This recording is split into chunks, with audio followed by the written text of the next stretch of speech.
হযরত আদম আলাইহিসসালাম, তিনিই পৃথিবীর প্রথম মানুষ এবং আমাদের প্রথম নবী।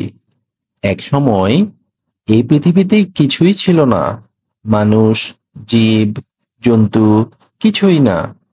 শুধু ছিলেন পরম সৃষ্টিকর্তা আল্লাহ তাআলা আর তার ফেরেশতাগণ। তারপর একদিন আল্লাহর ইচ্ছায় দুনিয়া সৃষ্টি হলো, আসমান হলো, জমিন হলো, কিন্তু আল্লাহ খুশি হলেন না। তার ইচ্ছা পুরোপুরি পূরণ হলো না।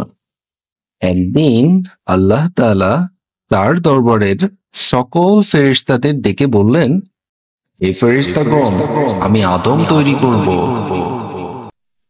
হে আল্লাহ, আপনি আমাদের সৃষ্টিকর্তা, আপনার কোনো শরীক নেই। আমরাই তো আপনার ইবাদত করি, আমরাই তো আপনার গুণগান করি। তাহলে আদম তৈরি করে কি হবে?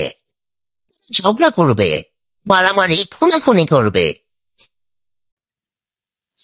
হে ফেরেশতাগণ, আমি যা জানি তোমরা তা জানো না।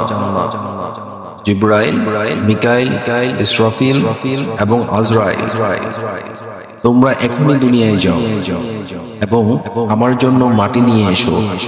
আমি দুনিয়ার মাটি দিয়ে আদম তৈরি করব। মাটি নিতে জিবরাইল আলাইহিস সালাম দুনিয়ায় এলেন। মাটি শোনো, আল্লাহ আদম তৈরি করবেন, তাই আমি এসেছি তোমার কাছ থেকে কিছু মাটি নিতে। আমাকে কিছু মাটি দাও। না, আমি মাটি দিতে পারবো না। তুমি ফিরে যাও জিব্রাইল, আমার ভয় করে। আহা, কি মুশকিল! এখন কিভাবে নেই মাটি? যাই, মিকাইল আর ইসরাফিলকে বলে দেখি। اللهم صل على محمد